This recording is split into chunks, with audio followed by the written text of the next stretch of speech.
tino lo tino keriso. Awe bailo nganga la matu tapua inga nei, matu te whai ai le nganga ma le whamaoni. Ai ai wai lava o se vi inga I lawa fio oio le atua le tamā le alo ma le nganga pa ia. Amen.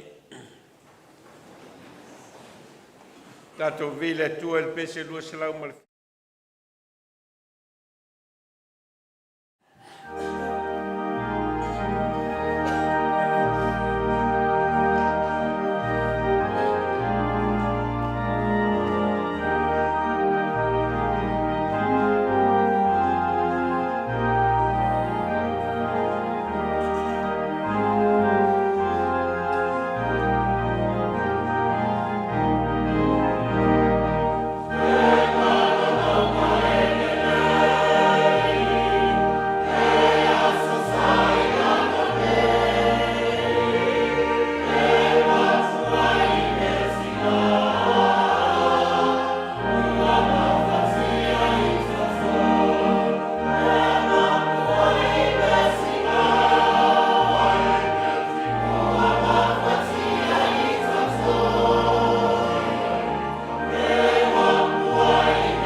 Paia tus filfilia o le aso o mo mai le whengainga fau tus ia Paulo I le ekalesia I Roma I lona matau mua tātou te whaitau whiawawa I mai le whai mua e whangata mai le whai upoe ono tus ia Paulo I le ekalesia I Roma I lona matau mua tātou te whaitau whiawawa mai le whai mua angata mai le whai upoe ono. Our scripture reading is from the New Testament, Paul's letter to the Romans. Chapter 1, we will be reading responsively in Psalm 1 from verse 1 to verse 6.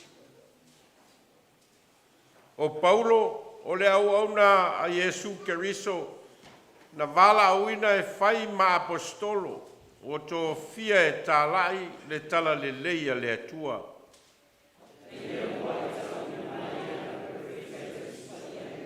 o le tala le leu winga I lona alo o Yesu Keriso lo tātou wali. O le na whanau mai le a inga o tā vita I la le tino.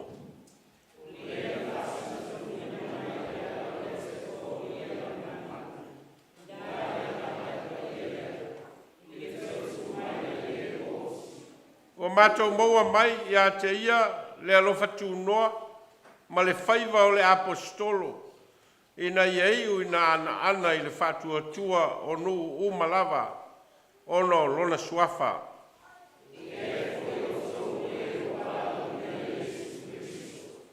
Manuia mai le nganga le atua le tātou whaitau ma whalongolonga ia nā whionga mai atu mau ia te ia lona vi inga. Nei se iao le whawavau lava. Amene. Pese valus fulu tātou toi vi ai.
tātou te tālo. Pa moe ngā lava leo, lau o fio moi mātou o lau whanau. Ia mātou ola vivi, ma ola mafuta I lau o fio. Mafuanga foi lewa mātou ulu fale mai ai lo malu i le nei tae au. O le nganga o le vi inga ma le whanetanga. O le wha manu ma le wha whetai a le tangata ola i la ua fio. Ona o loa lofa ma lofa maoni. A wā o le vai aso whi au ma ngā luenga ma tiute ma whaiva. Ua e to tofi na ai mātou. Le ngata i to tono o mātou a inga o ngā luenga whare malo, whare company. E whapea foi o mātou tiute ua e to tofi ma wala wai mātou i to tono o lau e kalesia. Leo ma vai atu le vai aso. Sa o mātou ulu fafo ma ulu fale ai. Leo wha noa ina le nei aso. E wha foi ai le vi inga ma le whanetanga. Ma o mai whatasi ai mātou o lou a inga o lau whanau. Oi mātou o itu tino o lou tino keriso. Mātou te wha foi lava le vi inga ia te oe. Ono loa lofa whatama, whatina moi mātou o lau whanau. Mātou whaftai ono lau whasoa. O lau whasoa lo mātou wola. O lau whasoa me tua iai lo mātou wola. O lau whasoa o whamanuianga ma ta mau a inga i lo mātou wola. Me alofa o le tino, me alofa o le mawhau whau. Ma mea lofa wha leanganga. E te wha safua ina moi mātou teito tasi. Ma o mātou mau ai le fia ma le oli. Ma lo mātou wola i whamanianga. O no lau wha soa le ma vai moi mātou. Mātou whaftai mo mātou a inga. Mātou whaftai mo mātou whanau. Mātou whaftai mo maftanga whaunga li. Au maftanga matua ma whanau. Au la mātou maftanga foi tu tonu o lau whiau ma lau ngā luenga ma lau kalesia. Ua e tu tele ina mai moi mātou. Oi mātou o itu tino lou tino keriso. Mātou whaftai. Ono le nei atunu o mātou no nofo ai, ma ua vai tamaina o mātou wola, a tia ai o mātou ainga, a tia ai a mātou whanau, a tia ai ma lau e kalesia, wa vea mano whanga o le ola whatuatua, ma le ola talutonu, ma le ola tāpuai o le tangata i a te oe. Mātou whaftai o no whamanuianga o ngā ruenga, whamanuianga o awa onga e Saili ai le poto ma le atamai. Au whamanuianga foi o lo mātou vaia o le saunga le mu, ma le nofo le lei tonu o le nei atunu, ua e tofi ma wala wai mātou. Mātou whaftai o na o lau kalesia, o i lava ina ese bea mātou te tutupu mai ai. Au e au mai whatasi mātou i le whatuatua, ma le talitonu o le tangata i lau fio. Au a vea i mano whanga, wha i loa ilo mātou wola whatuatua, ma lo mātou wola whatino, ma le ola au auna i mātou i lau fio. Mātou whaftai o no aua fionga e whaitau ma whalongolongo, e te ao ma aoa i ma whaatonu ai mātou. Ma whaapoto ai mātou i lau fio ma lo finangalo. Mātou whaftai ono le nganga pa ia e tauto lua ina i mātou. Ao ina vai mātou e te whamalo si au.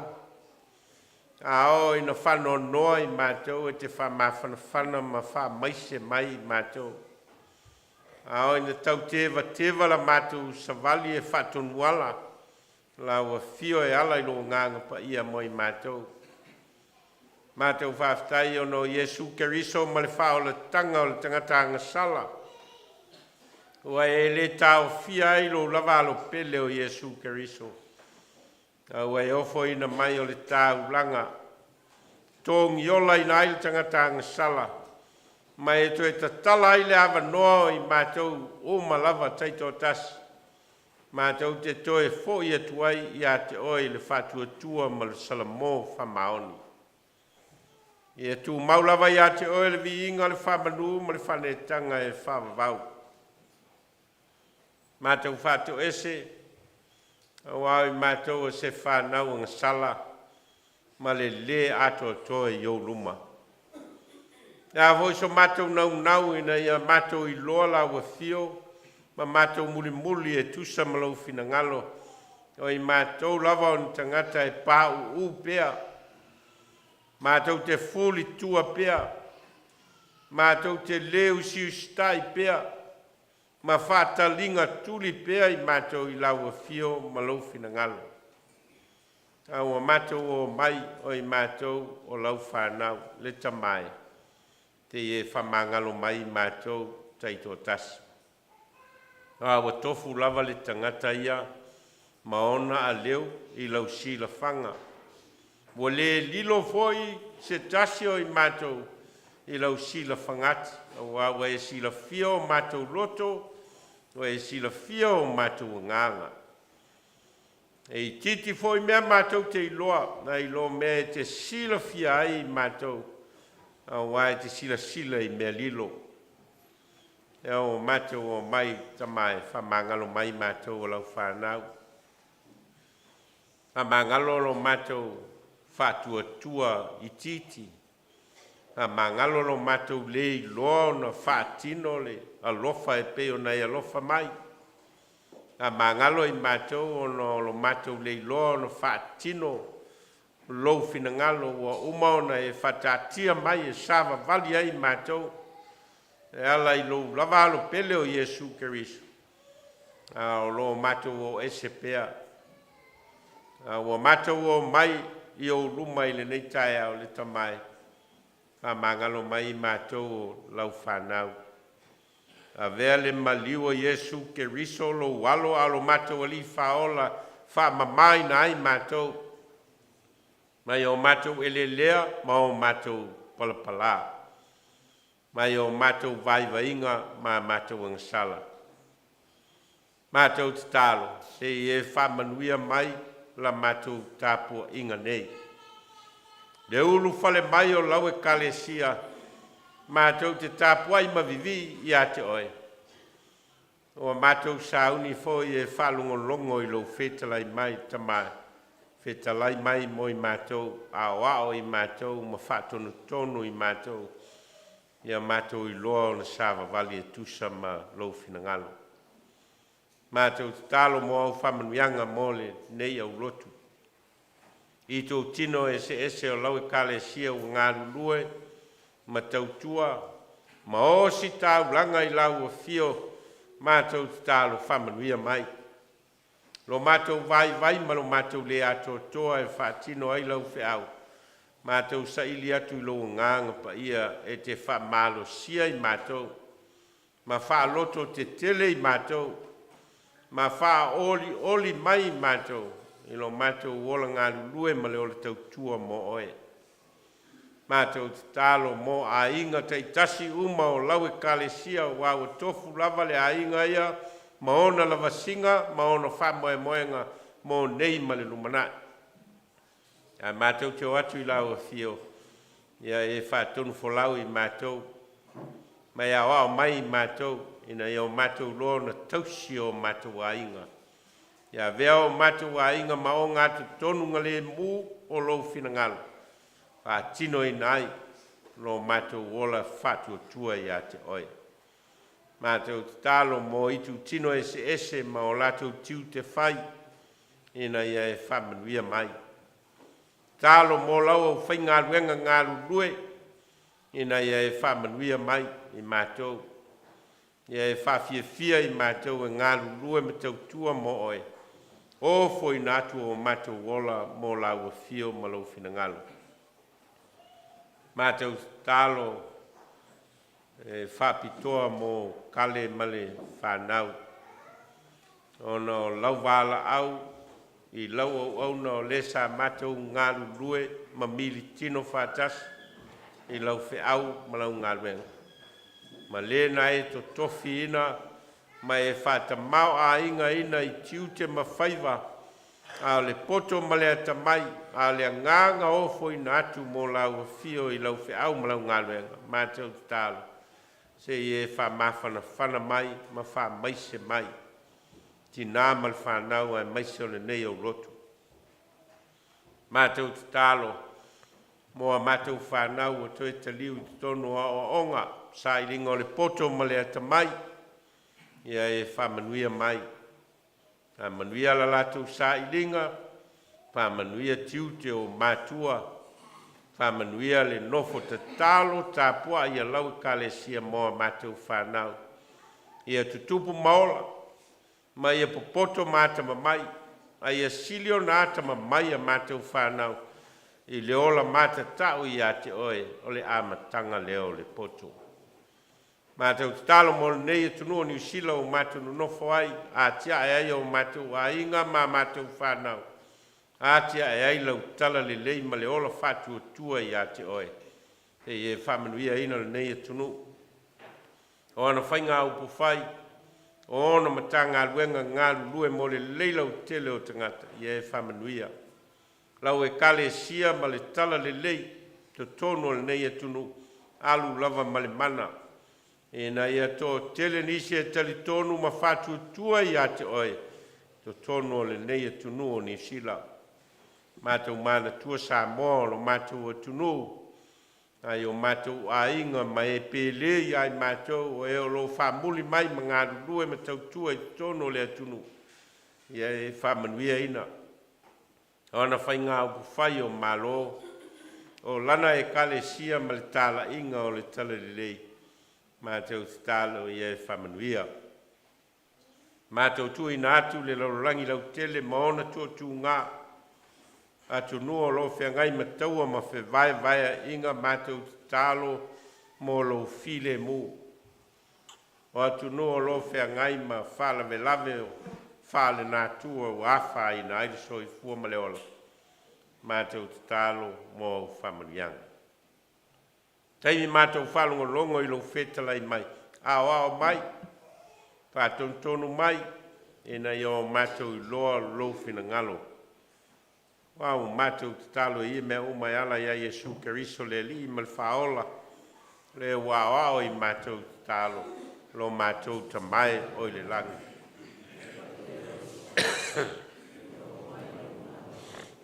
Ia whaia lo whina ngalo I le lalo langi e pei ono whaia I le langi. O ai mai a te mātou le aso nei a mātou mea ai e te tau ma le aso. Ia e whamangalo. Pei o I mātou whoio no mātou whamangalo I nātu. Ie wāanga leanga mai I a te mātou. Au a whoie te taitaina I mātou I whaoso songa. A ia e la vea I a mātou ai le leanga. A toa maliwi inga e whawawaulau.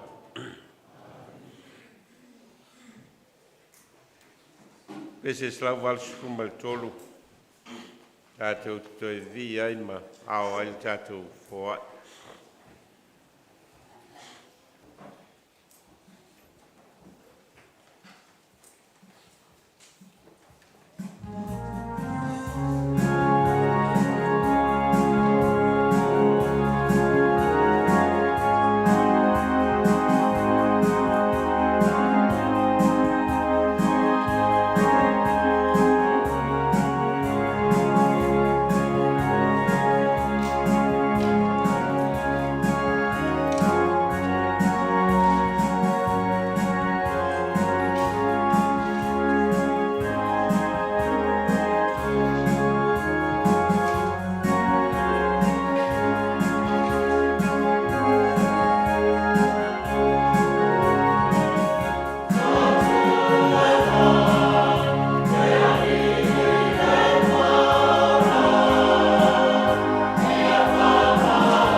lava u whamanuianga e te whāsoa mai mō lo mātou ola. Au a mātou loto mali lie o foina atu nei tupe. E whai mā mātou tāulanga mō lau whiau ma lau ngaruenga. Whapaia mai le foai. Ai e sili lava ona e whapaia ina o mātou ola. O ni tāulanga tangata mō lau a whio ma lau whinangalu.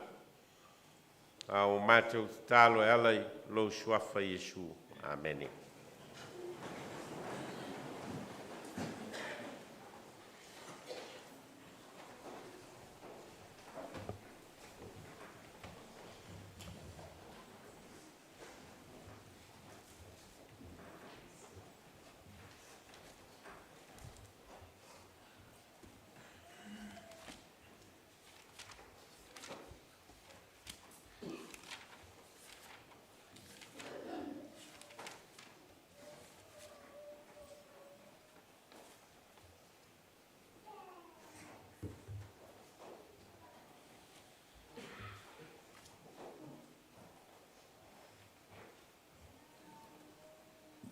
E se foi na ngona nei tai au. Au ala fai mai tātou Lotu ma le kalesia. Ia maua tātou ulu fale mai le malu le tua nei tai au. Si le vi inga ma le whanetanga i lona alofa ma lona anga li lei. Ia ai o lo tātou langona ina lava le alanga o le maliu maleoti. Ma le Vailaau le atua e stasio ana au auna sa tātou ngāru lue ma militino whātasi lana whiau ma lana ngāruenga. Sunga i te akono ia i sumu leota. Ia pe i ona Vailaau ina i le atua i le tae au le aso nafi. E monia i lava upo le tātou nganganai mo moe lava mamanu e le fati. Ia e sau lava malai atia. Wa sa tātou mo moe malelei loa. Ia o leo a whaali mai fina ngalo le atua mo le tātou au Lotu ma le kalesia. Ia ui lava i leo tātou o tangata whātua. O mau nā o ina i tātou i le whātua i le atua. Mai le ngata i le lalolangi nei mea tātou te Saili i ai. Mō le li o Iesu Keriso o au tātou mautinoa. Ia mau o ina i tātou i le whātua. Sauniga lava e le atua lona māloe whaavavau. Mo e salamo ma whātua whamaoni. Tātou tautonu foi la whaamawhanwhananga. Mo le tina ia kale ma le nofa alo. Ia o mea alofa ia mai le atua i teimi o whanoanoanga. O tātou mauti noa foi. O le oti o le whai to toa lea i whamanuianga mai le atua o lona māloe whaavavau. Mo i lātou e salamo ma whātua whamaoni i a te ia. Ia, velea ma ala e whaloto te tele ai tātou. Whaloto tele nai tina ia kale ma le whanau. Whaloto te tele ai tātou au Lotu ma le kalesia. Ia ono stasi o tamā, na o foina, ia lana tautua i lana e kalesia. Ia o leo a whamanawa ina i le atua na whiau. Te o tātou te tālo. Ia mālia upolo ngutu ma mawhauwhaunga o mātou loto i lau whawhaunga lo mātou atua o lo mātou papa ma lena te tongi ola ina i mātou. Amen. Fia whaunga ina le whaiupo e 5 ma le whaiupo e 6. o le tusi sa tātou whaitawina, o le tusi a Paulo i le kalesia i Roma. Mai o le amatanga leo le tusi a Paulo, mai le whai upumomoe o atu le whai upue ono. O upu tō mua ia o lo tatala ai e Paulo ia lana tusi leo wa ave i le kalesia i Roma. Ma ua o fia whao ngā ina le whai upue lima, ma le whai upue ono, au mai aini a o onga mo tātou le nei tai au. Ua mātou maua mai a te ia le Alofa Tunoa, ma le whaiva o le apostolo. Ina ia iu ina ana i le whātua tua o no malawa, ona o lona swafa. E iai foi outou o e ua Vailaau ina e Yesu Keriso. Mātou maua mai a te ia le Alofa Tunoa ma le whaiva o le apostolo. Ina iaiu ina ana i le whātua tua o no malawa, ona o lona swafa. E iai foi outou o e ua Vailaau ina e Yesu Keriso. O le manatu au ao le vai aso le nei Vailaau ina. Vailaau ina, calling. Ma o le manatu au tū foi leo le vai aso lea na te atu nei. O le manatu au tū lava lea e tasi. Vailaau ina, calling. Al vai aso la lea te atu nei o loo a ngai a tuswhaitau i le Vailaau ina o tangata ese i tono le tuspaia. A le vai aso nei, o lo wha mamafa ua Vailaau ina i tātou e le atua. Vailaau ina oe, mau e le atua. O lo a ngai la le manatu au tū lea mō tātou. Ma o tātou Vailaau ina. Atu le vai aso o lo wha matala ina ai e le tuspa ia le Vailaau ina o tangata ese. O lo tā ua i tonu o le tuspa ia. Al vai aso nei, o lo wha mafa i le Vailaau ina o oe, ma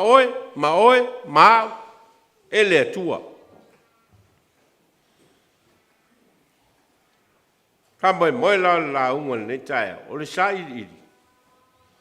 Po le ale Vailaau ina e le atua oe. Ma, le atonu lava lo Vailaau ina. A whai e te tali tonu ua Vailaau ina oe le atua o le fesili. O le ale whasinonga al tuspa ia. O le alo Vailaau ina. What is your calling? If you believe that you are called by God for a purpose and for a reason, what is that calling? Whamoe leo la unga nei tai au. Hei tau Saili, mai whai upu ia e ono sa whaitau ina mai le tusia le apostolo Paulo i le kalesia i Roma, po le a tonu lava le whamoe. Wau whai upu ia e ono lo ta tala atoa ai e Paulo le whamoe mo le kalesia i Roma. Mai o le whamoe whoina mo tātou. Mo le tātou o Lotu, mo le tātou e kalesia, mo i tātou o tangata kerisiano, po whea lava le mea e te iai. A tā ua oe o tangata o le kalesia e iai lo Vailaau ina. Ma o Vailaau mai le atua mo tātou. Tolun manata tā ua o lo fia wha manino e le launga. Nā o le tā ua le mea sa tusi mai ai Paulo i le kalesia i Roma. O le au le tā ua foi a le sio manga o le kalesia i Roma. Pa o le mea tātou malama ai o le kalesia i Roma, o le o ngāto tonu ngā le mu. O mea tau upu whai, o le mālo Roma i le taimi lea. O ngā tonu ngā le mu lea o le mālo o lea sapu lea i atu nuu i le navaita o i Roma. mai o I tonu lea o lo ave ia ile tusi a Paulo I tangata kerisiano I to tonu no foanga lea tau o Roma.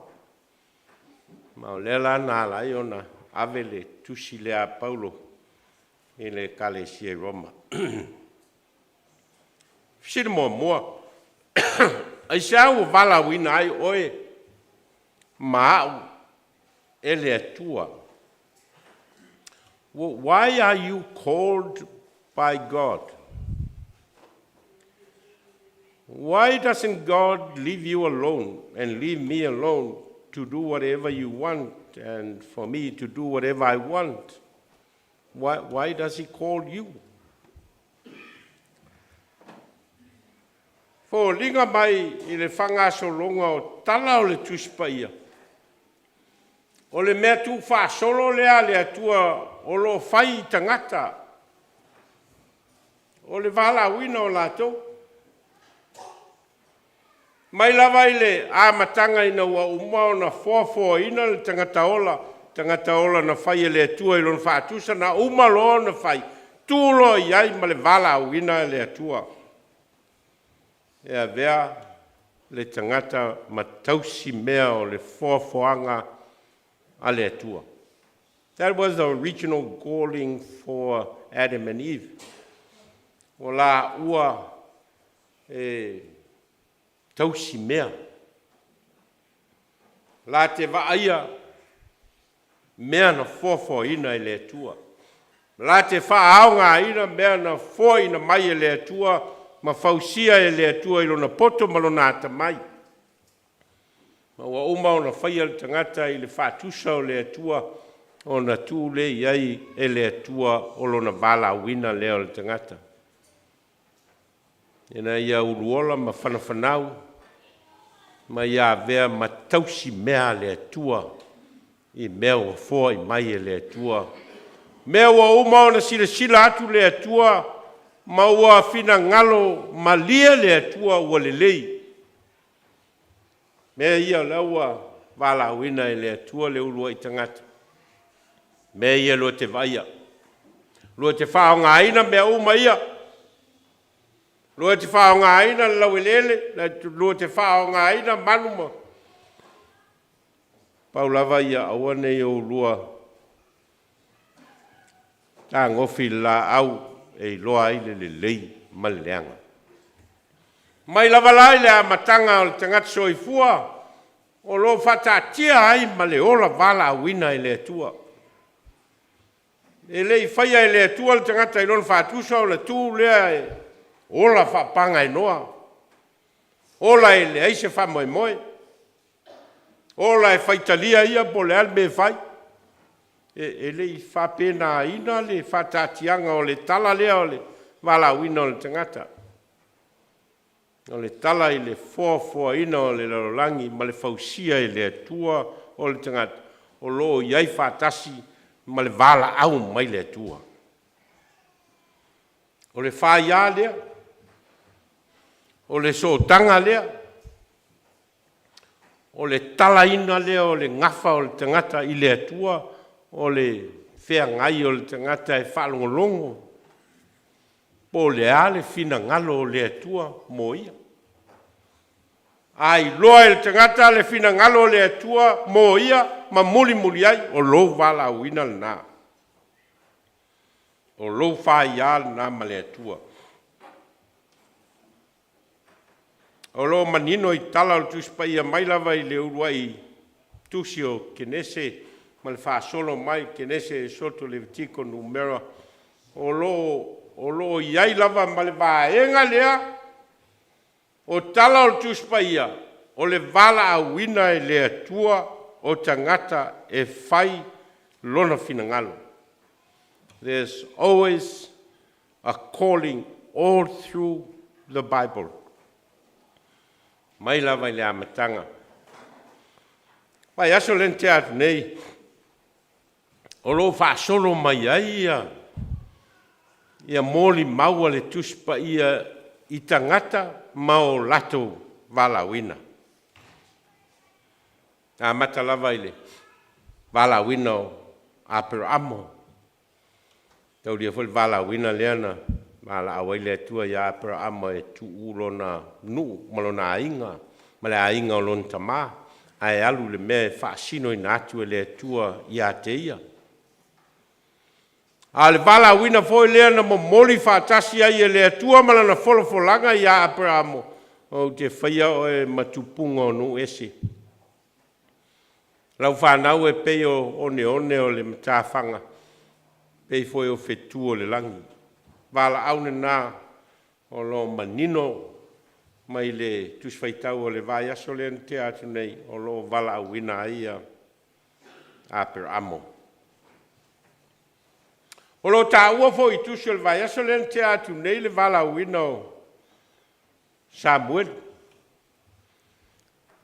ma taulia foi le tala il tama leo Samuelu o le tama na foi ina le tua ilon tina o hana sa masani o na alu e te talo i le malu o na fai leo talo hana fai e te foi ina mai e se tama moa o te toi foi ina atu o ia te oe ia ona foi le tua le tama leo Samuelu e o na alu leo hana ma ave Samuelu i le malu e ngā lue ai e soasani a eli le whaitaurang.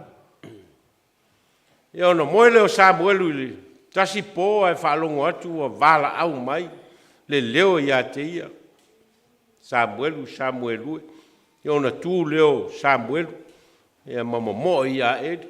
Ma le manatu o Samuelu o eli leo o Vailaau. Whaatasi. Whaalua. E ona whailo leo le tala eli a Samuelu. Whai e te toi whaalongo i le Vailaau mai lea i a te oi. Ia ona e whapea atu lea le li ie. Wheta lai mai a wao lo whaalongo atu lau au auna. Ia o tala nai le Vailaau ina o Samuelu. O lo ta ua foi tusi o le vai aso le te atu nei le Vailaau ina o Amosa. O Amosa o le tangata leo maamoe ana Vailaau ina e le atua e whaima ana perfeta. Ma o lo la vea ia Amosa i perfeta e ta ua perfeta laiti. Ma o le tala la o le vai aso le te atu nei. O lo whama tala i le Vailaau ina o Amosa e le atua e whaima perfetta. O lo la vea fo i tala o le vai aso le te atu nei, le Vailaau ina o le perfetta o Iona. Ia, tātou malama i tala le ia Iona, ma le Vailaau ina e le atua e alue. Mo moli lona finangalo i Nineva. Ono le angasala ni Nineva, mo finangalo ai le atua, mo moli lona finangalo i Nineva, le lana Vailaau ai ia Iona. Ai peitai, ua sola Iona, ua le fia alu e whaile. Ia le finangalo le atua. Ia ona sola ai leo Iona i tases, sola il va. Tato loa le tala. Ai polea lava le sola o Iona. Aina toi ta pena lava i le atua le au wala e whao ai pelo na finangalo. I Nineva. Ma toi au mai ai lava, ia Iona, e alu e whai finangalo le, finangalo ai le atua mo ia. E le toi tō fia se istangata, o leo tō fia Iona. Po fea lava la e sola ai Iona. Finangalo ale atua e a vea Iona matangata Vailaau ina e whai lon finangalo.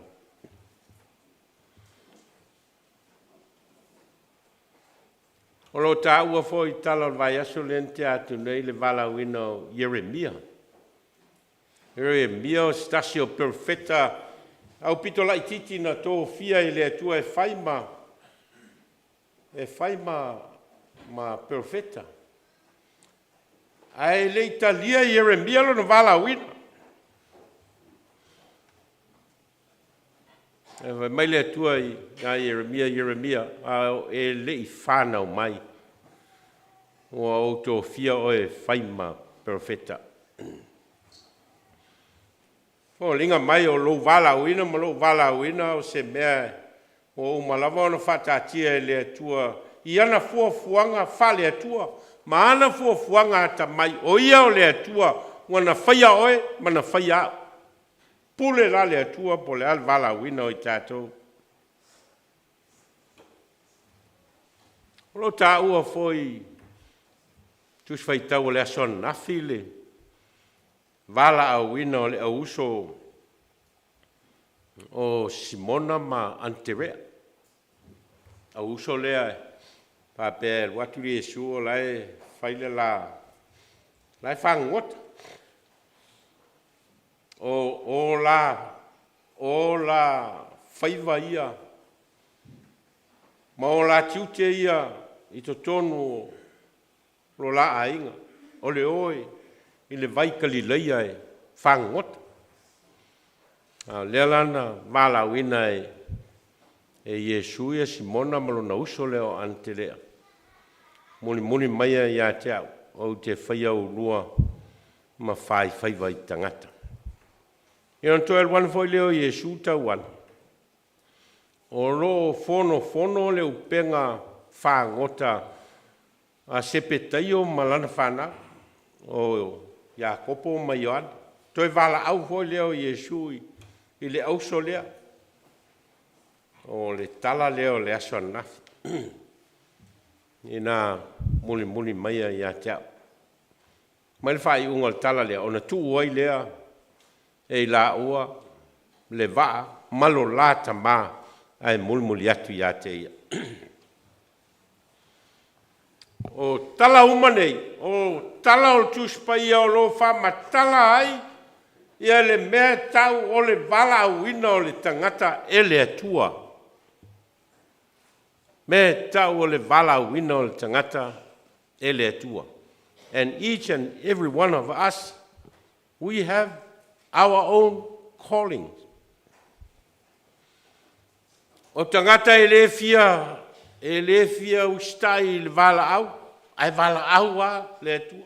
O tangata e sola e se mai le Vailaau, ai to e foi atu lava le atua ma au mai, ma o e fai le mea o lo finangalo ai le atua. Tangata e fai mai o la tou e le ato atoa. Ai a finangalo le atua e Vailaau oe, Vailaau a oe. Vailaau a oe. Po le alo le ato atoa. Ai po le a foi lo wangasala, Vailaau a oe. Tātou loa le Vailaau o Paulo. Tātou loa le tala ia Paulo. O ia tangata sā i tui. I tangata whātua ia Yesu Keriso toi tu. O lana malanga ile. Ala i tāma seko na Vailaau ile atua. O ina wheto ai. Ia Paulo male malama tele o susulu mai le langi. Mana whaalongo atu i le leo Yesu Keriso toi tua Vailaau mai i a te ia. Ato lol tala ma le suinga o le olanga o Paulo ma veai o ia o le apostolo o nu esi. Te laua, pa matala e Paulo i le tusi lea i a Roma i al whaupunga lea o matou maua mai. Ia te ia le Alofa Tunoa. Ma le whaiva o le apostolo. Ina ia iu, ina ana i le whatua tua o no umalava. Ora o lona suafa. Ona o le suafa o Yesu Keriso. E iai foi ma outou le kalesia Roma ua Vailaau e Yesu Keriso.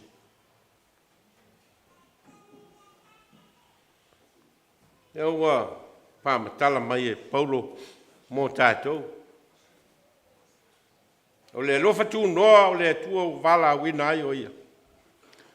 Le Alofa Tunoa fol nā o Vailaau ai o ia. Ma Vailaau ai au. Lona lua. O le a le wheau mai le atua. Whai Vailaau oe, Vailaau au. What is the aim of the calling? What is the purpose behind the calling? La tonu fina ngalo le tua, tu sambal fam talanga Paulo le ave le kalesia Roma o le a tonu lava le Valaauina.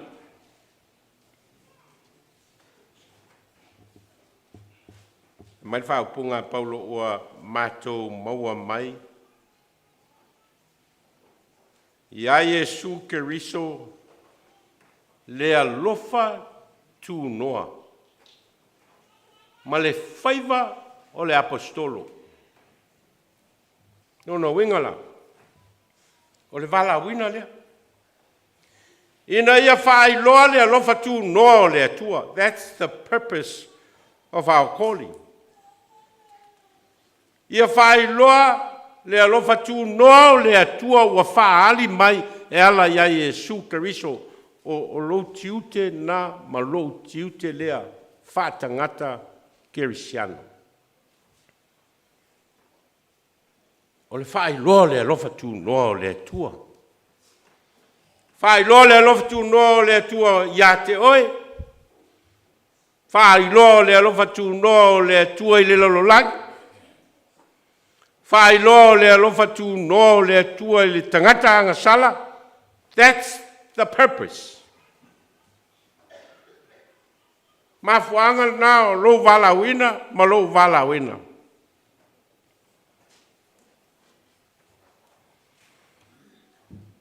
Tato uma o le aunga leo le Valaauina.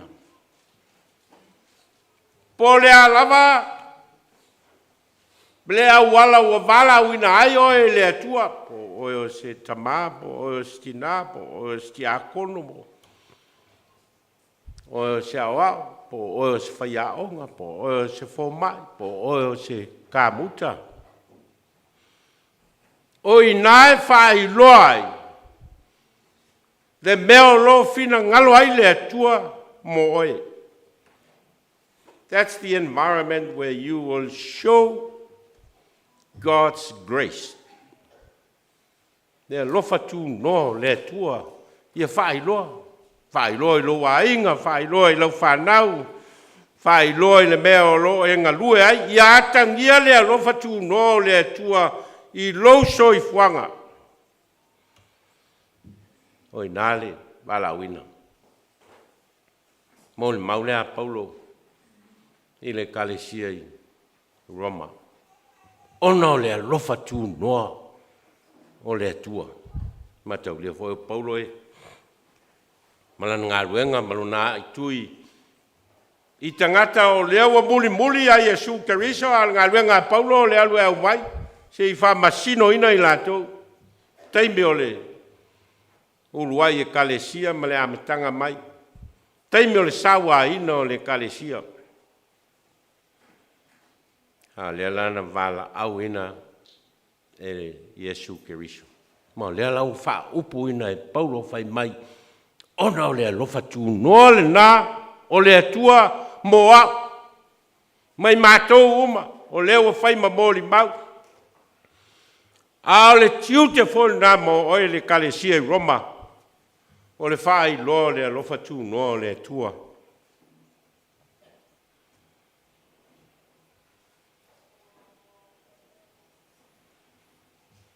O le fesiri, ai se ana ala ai ona o ane i le afe valu se lau tolu sifulu ai a fea Samoa. I le whaasolonga o le alu o le tala le lei lea na alu. How come in 1830 Samoa was one of the countries that the gospel of Jesus Christ entered i le atunu. Ai se ana, nā lai ona tupu le melea. A rewa o mai e Paulo le mafuanga. Ona o le Alofa Tunoa o le atua. A leo lo tafele toto missionare Samoa i le teleo atunu. Na o iai o tātou tangata e mo moli pea ma ave wha au le tala le lei leo le Alofa Tunoa se I whai loa atu I nisi tangata. A leo lo teu tino maliu o ta mama tina ma whanau. O e na oe mo moli le tala le lei nisi o I lātou o tautua a. Aisea ono le Alofa Tunoa lea. Oi, Jamaica ma Afrika ma Britania. O lo alu ai le tala o le ola Vailaau ina I le atua tangata o le kalesia. Ma tangata Samoa sei mo moli le mea le fai mai ai Paulo o le Alofa Tunoa o le atua. The grace of God to be made known. Aluenga na Vailaau ina ai tātou. Fai tono o lo ai, fai lo o langa. Ia tangia le Alofa Tunoa o le atua I lo o langa. Ma ia tangia I le o langa o lo ainga ma lau whanau. Ia tangia I le meo lo e a onga ai ma lo e ngā lue ai. The grace of God has to be known. Neu inga leo le whamatalanga Paulo I le kalesia Roma. O tau le kalesia I Roma, o tau foi o tangata ua lofangia e le atua, ua Vailaau ina foi, o tau e le atua e whaile whiau, ma ngā luenga nā. E ilu tātou Vailaau ina. E le ingata le Vailaau ina, o tangata Samoa I a mali atoa, ma tangata o le Vaitau o mali atoa, ali ai, whaau lava le Vailaau ina. Ali aua, o tō whina ngalo, ma whina ngalo tātou tua au ma vai whaule. No whuanga e whaai loa I le Alofa Tunoa le tua I to tonu Porirua nei. A leo Vailaau ina I tātou whai au ma wao. Ti a kono mai kalesia. E o lava I a tātou whanau, o le whi au lea ma ngā luenga lea.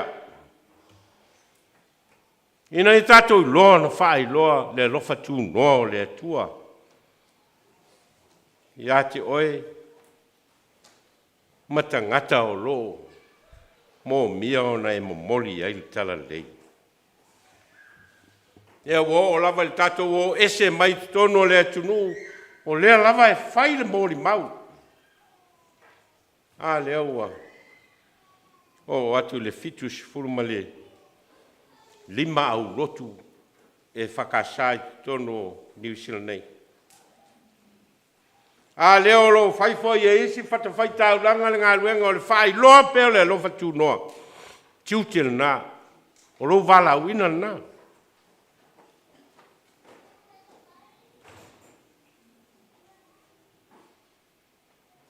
Mai whao punga Paulo.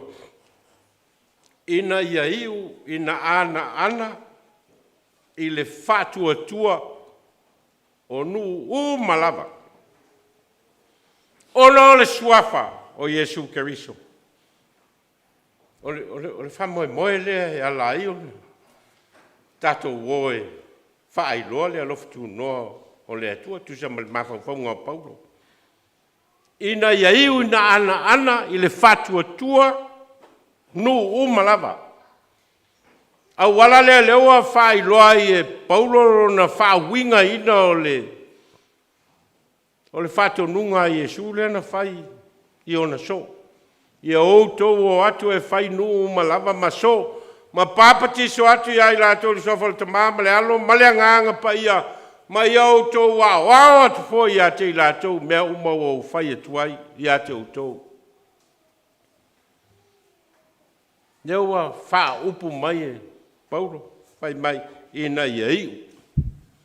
Ina ana I le whatua tua o nu umalava. Whai lo Vailaau ina. Wai loa le mafua anga o le Vailaau ina. Wai loa foi le taunu unga o le Vailaau ina. Ina ia ana. No umalava I le whatua tua. E le nāna, E le na ona wha lele. E le na ona wha alu o le savili. A ia iu ina ana i le whatua tua tangata uma. Ole winga o le wha upunga ina ia ana i le whatua tua. Ina ia usta ia e tangata. Le fina ngalo o le atua e ala ia Yesu Keriso. Pamoe moe lea. E leo se mea e tau ina whaitasi. Pe whailua. Ao mea e ta tau o na whai Yesu uma. It's an aim that has to happen every day of your life. E leo se mea tau na e vai. E leo se mea foi e tau ina whai, ina ia wā ai mai tangata o whai. E iailo na whamoe mawalunga, ia iu ina ana tangata uma i le whatua tua i le suafa o Yesu Keriso. Tātou uma o tātou Vailaau ina nā. Mai te tau o na whai pēa i teimi uma, māso uma. Whai tono loa inga. Whai tono lau ngā ruenga. Whai tono lau aonga. It has to be reflected in your life. It has to be seen. It has to be evident in what you do, what you say, how you do it. Aisea, ona ole Alofa Tunoa o le atua, o le Alofa Tunoa na tangia mai a Yesu Keriso lo nalo. E leo se Alofa Tunoa tau ina fōlinga e whaailoa, but it's a person.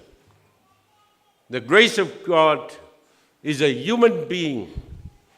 The grace of God is a divine being known in his life.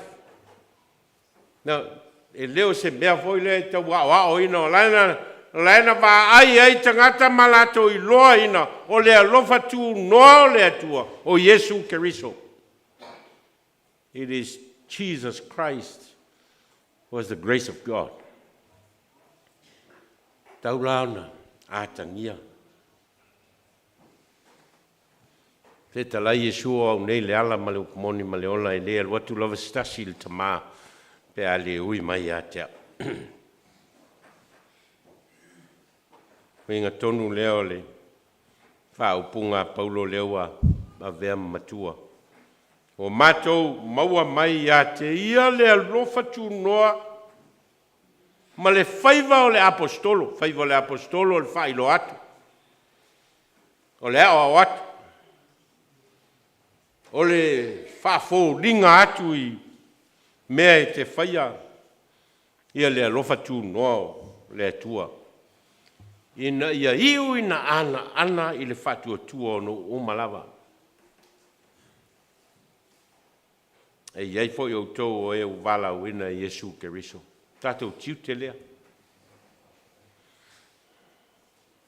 Tiu te leo tātou uma teito tasi.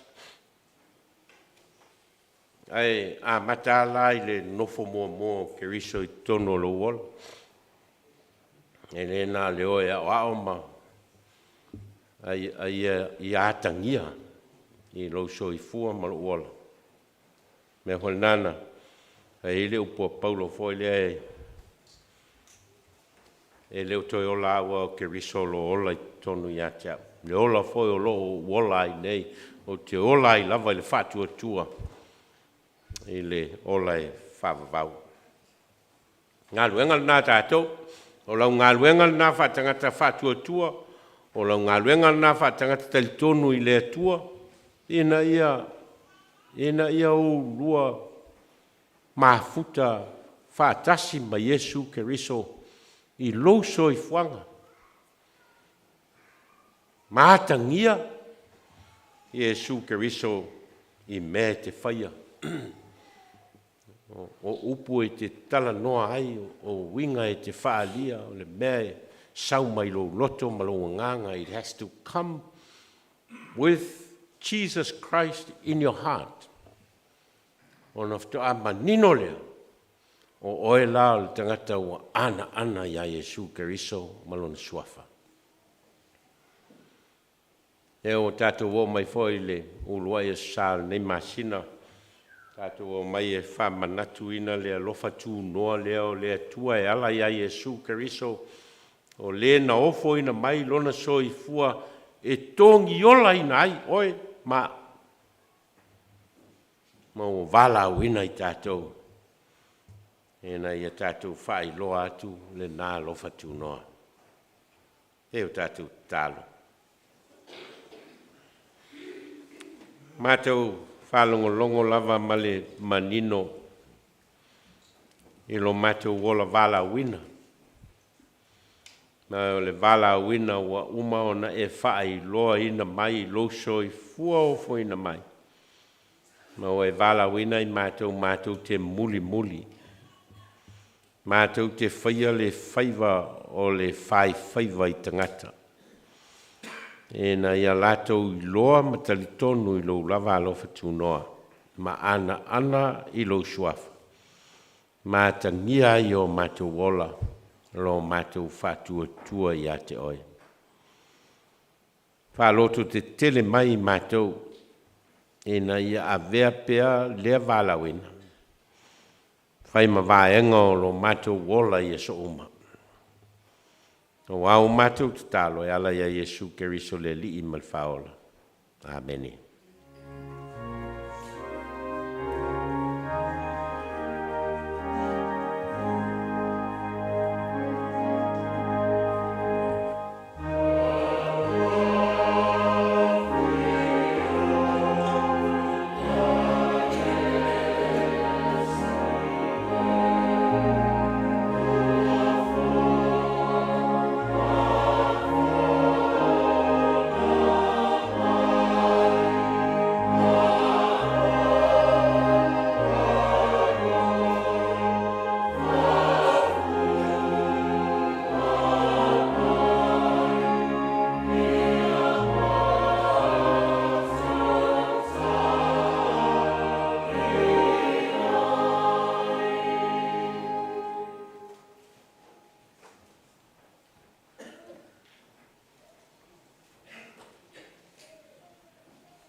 Jillian Tupuse, Anita, Ulugia, Nakaylah Lopa, Alofa Wright, Ionatana Maene, Rahnel Tunoa, Vili Semisi, Raene Ta'ala, Aitofele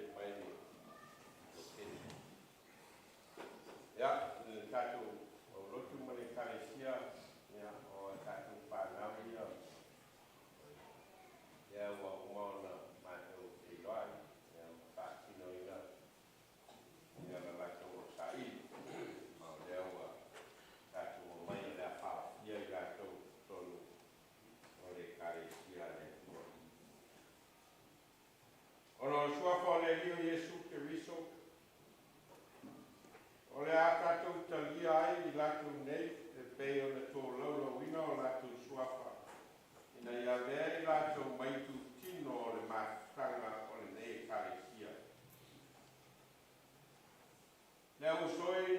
piso ina o tau.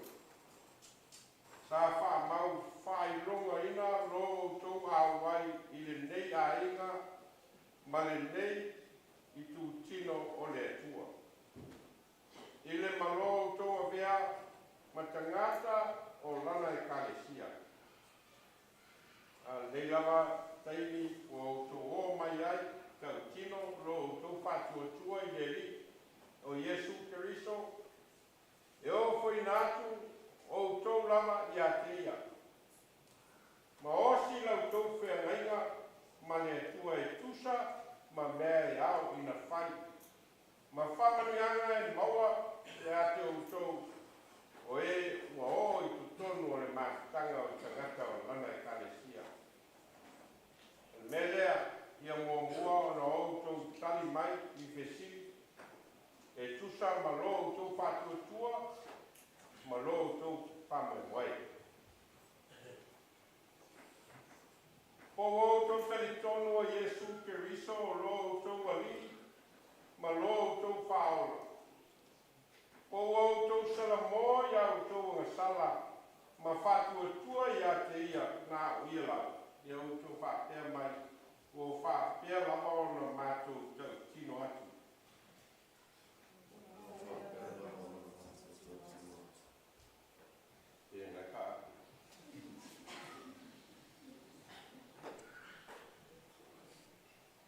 O wautou te tonu o Yesu Keriso o lo tau ali ma lo tau whaola.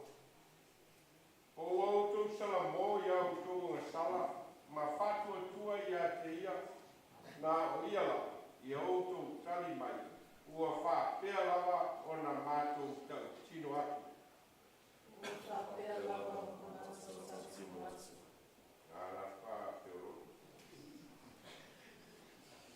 Po wautou fola atu o le autou staia le finagalo pa ia o le atua. Po wautou fola atu foi o le autou whataunu mea uma e au ina whaia e tangata e kalesia. E awai Sauniga whaitele, le tāsuanga o le li, i le malefono o le kalesia. Tau te toa anga foi i le whaitauina o Sispaia, le Ta'ala, le whaitauranga, pale au na atu i nisi tangata. A whai o lea, i autou tali mai, ua whapea lava o na mātou fola atu.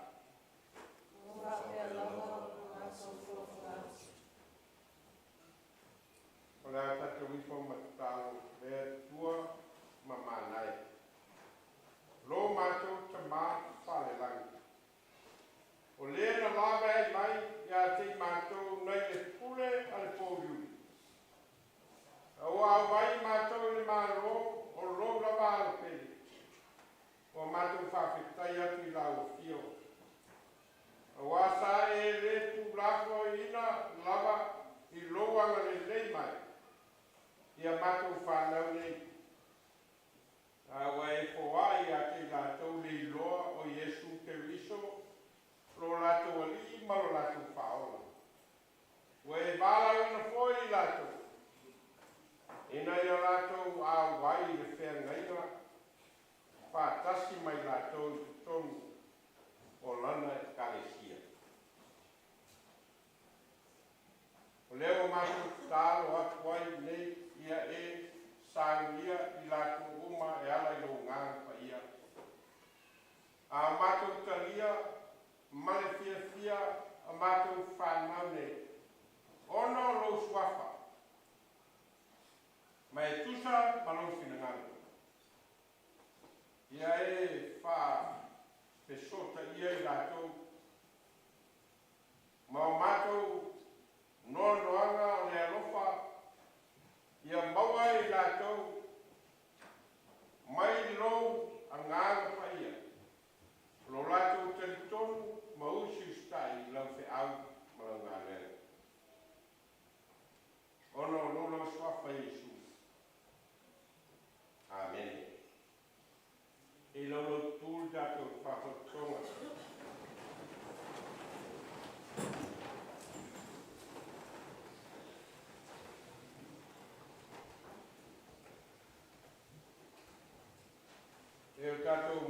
mai I upu nei. I le suafa o le alio Yesu Keriso.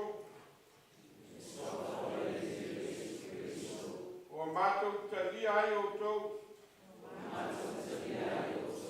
Tātou te māputa whātasi I le nei lao ai.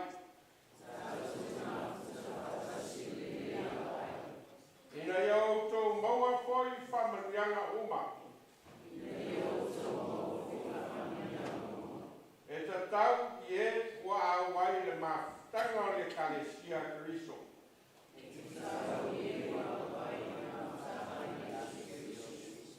Ono rona lava suafa.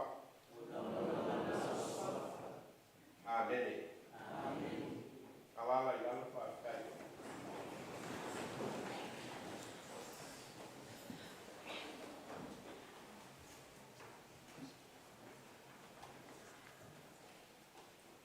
Teo tātou tālo. Mātou poto mai le nei tae au. O mātou vangaia foi le lao ai. O whae longa le osi ngā tāuranga a laua fio e ala I lo lava so I fua o foi na mai. O maliu e whai ma tāuranga e tōngi ola I nai mātou o tangatanga sala. Ma o e Vailaau ina I mātou. E na ia whaia pea ma whae longa ia te oi, teimi uma mātou te ai ma whinu ai. E o mailau e kalesia, mātou te tali sua whātasi malau fio. Ma se o mātou la ngona ina lo Vailaau ina o I mātou. E na ia mātou whae loa pea lo Alofa Tunoa. Ia e whapa ia le a reto ma le waina. Ia e whapa ia ina foi o mātou tangata o le atalia ina. Ono lo lava suafa Yesu. Amen.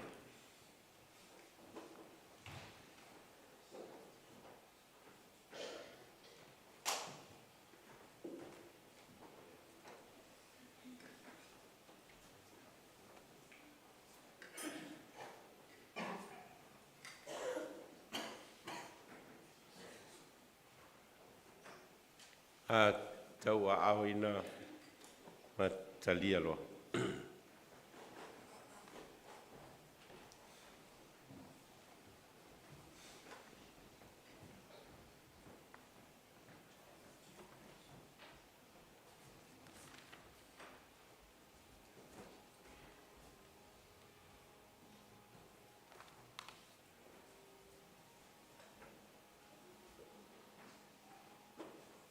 Wau whapea lava o nā lofa mai o le tua I le rolangi. O iau mai eilo nā tali e tō tasi na ia le whano se tasi e whatu tua I a te I. Na ia maua e ia le ola whawawau. Whetalai e su o unei le a reto le ola. O le sau I a te au e le fia ai lava ia. O le whatua tua fo I a tau, e le toi fia inu lava ia.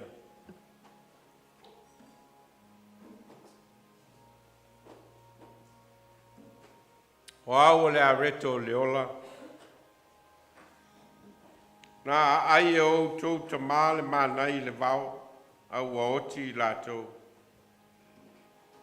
O le nei le a reto walui fo mai le langi.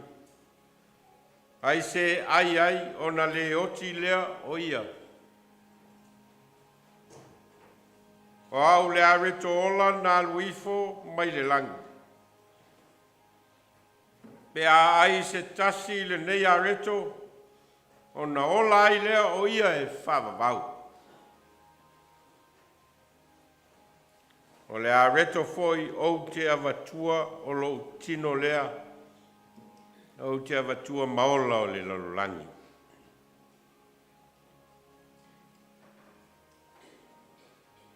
Maua whapea lava o nā lofa mai o le atua I le lalolani. O ia o mai ailo nā tali e tō tasi. Ina ia le whano se tasi e whatua tua ia te i. Na ia maua e ia leola whawawau.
Tau au ina ona tau whilea tātou te talia whātasi.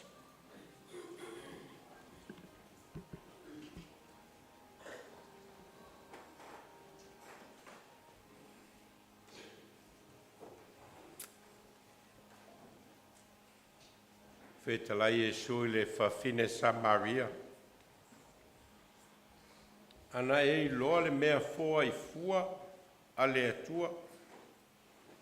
Ma leo whai atu ia te oe au mai ia te au o te inu. Po ua e ole mai ia te ia. Ona fo ai atu lea e ia te oe o le vaiola. A wao se inu ile nei vai e toi fia inu o ia. A se inu le vai o te avatu ia te ia e le toe fia inu lava ia. A le vai o te avatu ia te ia e vei to tonu ia te ia o le vai puna. E puna i lunga i le ola whawawau. Tali le whawhine Samaria le li ie. Au mai a te au le nā vai, e na ia o le toi fia inu. E na ia o le toi saufo i nei e utu vai.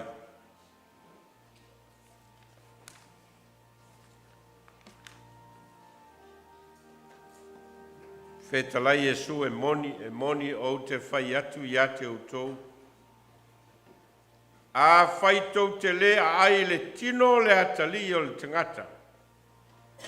A le inu fo i lona toto, ua le i to tonu ia te utou le ola. O le ai lo tino mainu i lo toto, ua ia te ia le ola whawawau. O te toe whātuina foi o ia i le aso ngā te anga. Wao lo tino le mea ai moni lea. O lo toto foi o le mea inu moni lea. O le ai lo tino mainu i lo toto e tu mau o ia i a te au, o au foi i a te ia.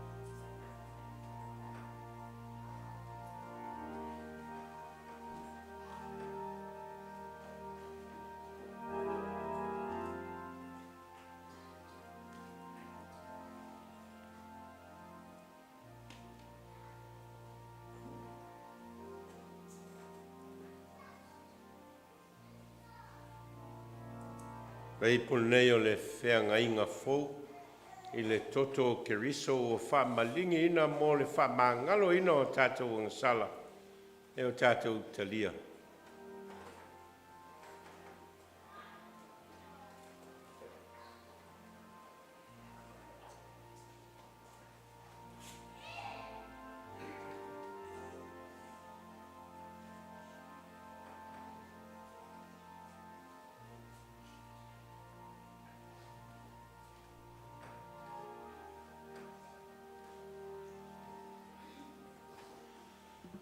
O i mātou lava o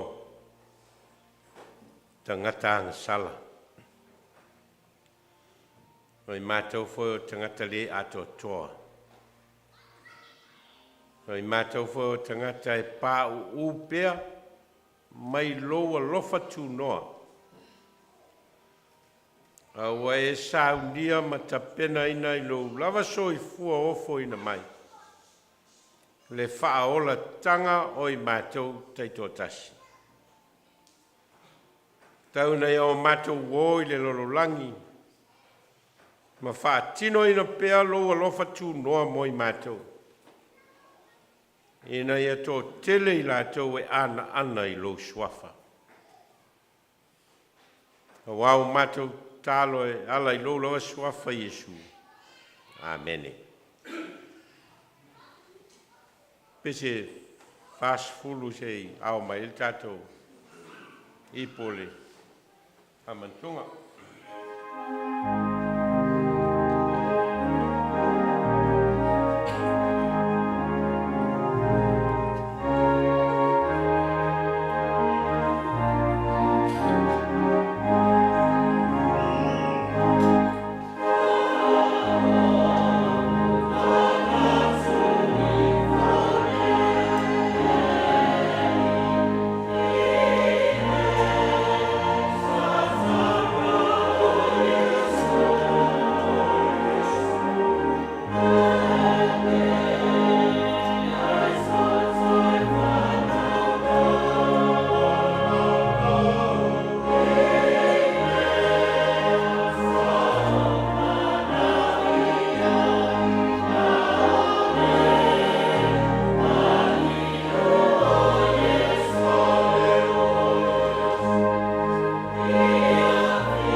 Tātou vile tua pese 5.